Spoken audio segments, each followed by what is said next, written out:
Hello, friends. I would like to... I have to... Okay, I just really need to tell this story to somebody. It has been too long that I have been keeping someone else's secret. And at first, I thought that I was doing everything right. But now I am tormented by guilt. And I desperately need some advice.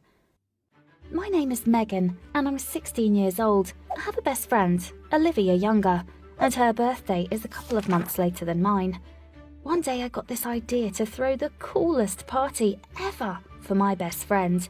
And can you imagine? It was exactly what Olivia's mum was going to ask me to do. She said that I knew Olivia almost better than she and her husband did, so I was the one who could do everything to make their daughter happy on this special day. Do you see now what a huge responsibility I had on me? We decided that the party would be hosted at the Younger family's country house. This house was equipped with everything we needed for the party of the century. Guest rooms, a barbecue area, a large courtyard, and even a swimming pool. And it was also a very special place for Olivia and I. When we were just two little kids, my parents bought a country house, and they went to their neighbours in order to introduce themselves. And those neighbours were the Younger family. That was how Olivia and I met. Unfortunately, my family has become a bit unlucky financially since those days. My parents do not want to sell our country house, but they have absolutely no time to spend there. They have to work all the time. As for Olivia's parents, they are much more successful. Mr. Younger works in the IT field and only occasionally needs to go to the city to take part in meetings at the head office. The rest of the time, he lives and works in the country house. Mrs. Younger and Olivia come to see him every weekend. But for some reason, when Mr. Younger found out about our plans to celebrate Olivia's birthday at the country house, he was almost angry. I guess that he just did not want us to have a noisy party in the house, since he had probably gotten used to living and working alone. Well, the party day had finally arrived. The plan was that the party had to be a surprise for Olivia, whereas I, accompanied by several friends, had to arrive in advance in order to arrange the sun lounges, to set out the tables, to meet the couriers from the catering company, to double-check the sound system and other music equipment, together with my school friend who agreed to work as a DJ at the party. So in general, there was a heck of a lot of work. I was very nervous, still unsure I would have enough time to prepare everything for Olivia's arrival. I hardly slept the night before the party, and as soon as I woke up I phoned my team of assistants and asked them to arrive at the place a couple of hours earlier than we had agreed to before. I did not call Mr. Younger to warn him about this. He explicitly asked me to leave him alone before the party started, as he had some kind of urgent work to complete. But when my friends and I arrived at the Youngers' country house, I urgently needed to use the bathroom. I remembered Mr. Younger's demands, but I decided that I wouldn't interfere with his work if I quietly snuck into the house and used the guest bathroom. I was sure that I would not see anyone, and when I suddenly saw Mr. Younger's wide back in front of the guest bathroom door, I was very embarrassed and wanted to leave quietly. But I heard Mr. Younger's tender voice saying, "You will have to hurry, baby. They will be here in a couple of hours." At first, I thought that Mr. Younger was talking to me. And then I realised that there was a girl standing in front of him. She was short, so I did not see her right away. But now I clearly caught sight of her, and... oh God! She was dressed in only a man's shirt! I was totally shocked. This girl could not be anybody else but Olivia's father's mistress? And as if to make me absolutely sure, they started kissing. I was so overwhelmed that I completely forgot that I needed to use the bathroom. I hurried back to the exit, but accidentally bumped into the wind chimes that were hanging not far from the door. Mr. Younger pushed the girl into the guest bathroom, and judging by the movement of the doorknob, she locked herself in from the inside. Obviously, Mr. Younger thought that I had just entered and did not see anything. We exchanged a couple of polite phrases, and I explained why I arrived earlier and why I did not warn him. It seemed that Mr. Younger was barely listening to me. Apparently, he wanted to get me out of the house as soon as possible, but when we went outside and he saw a dozen people in the yard already preparing for the party, it seemed to me that he quietly moaned. You may ask why I did my best to pretend that I hadn't seen anything. Well, I had to make this party perfect for Olivia. It was the only thing that mattered to me on that day. So, I wanted a scandal, no more than Mr. Younger did. After that, everything went as planned. All the necessary preparations were completed just before the guests arrived, followed by Olivia and her mother. The surprise was a success. The adults opened the champagne, and we were served a non-alcoholic punch, and everyone started dancing.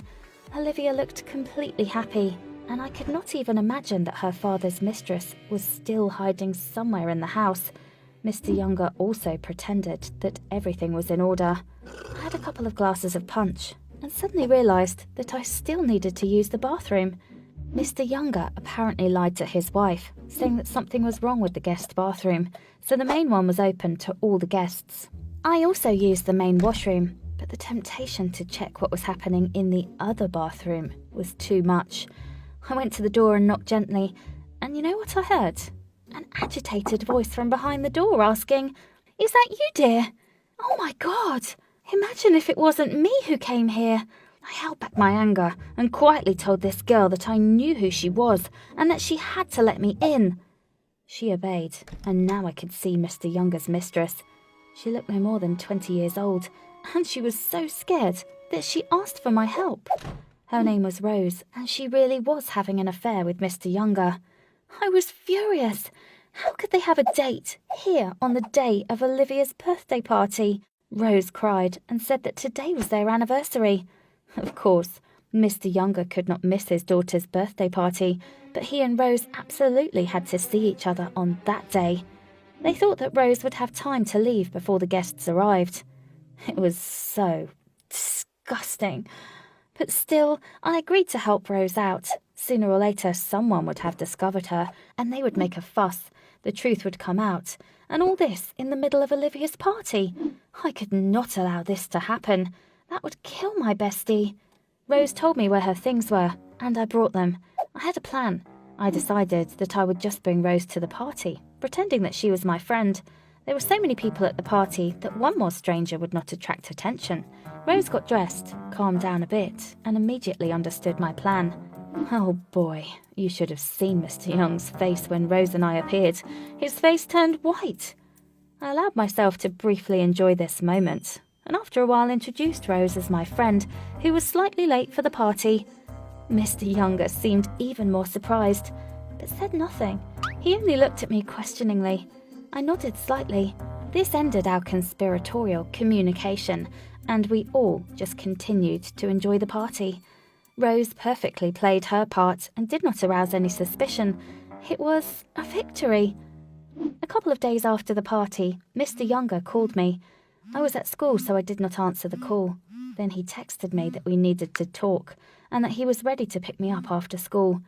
Olivia and I went to different schools, so there was no risk in this matter. But I was still very angry with him, so I only answered okay and took my time when the classes were over. When I climbed into the front seat of his car, I found out that Rose was sitting in the back. For some reason, this made me even angrier, and my first impulse was to get back out of the car, but both of them started to persuade me to go to a coffee shop with them. I didn't want to sit in a coffee shop together with them, as if we were some kind of secret-keeping buddies. Then Mr. Younger asked me not to judge them so harshly, and added that they were not just lovers. They loved each other a lot. Once again, he thanked me for what I had done for them, and when I replied that I had only done it for Olivia, he sighed and said that exactly for her sake too. He was not asking for a divorce from Mrs. Younger, and that Rose and him were waiting for Olivia to go to college and start an independent life. Well, I did not like what Mr. Younger said, but his words made sense. I calmed down and even agreed to stop at the McDrive for a coffee. Then, seeing that I wasn't angry anymore, Mr. Younger admitted that they wanted to ask me something.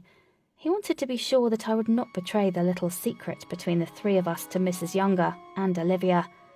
For my services, Mr. Younger offered me a lot of money and hinted that if I agreed, he would still owe me one. Yes, I understood that it was unfair to Olivia and to her mother, but just put yourself in my shoes. I agreed. But now time has passed, and I've begun to doubt my decision. I have this feeling that I've become an accomplice to a crime. Yes, that's the best way I can describe it, especially because I took Mr. Younger's money. Although I could have simply not interfered in the affairs of their family. I think I should tell Olivia everything, and that together we should decide what to do.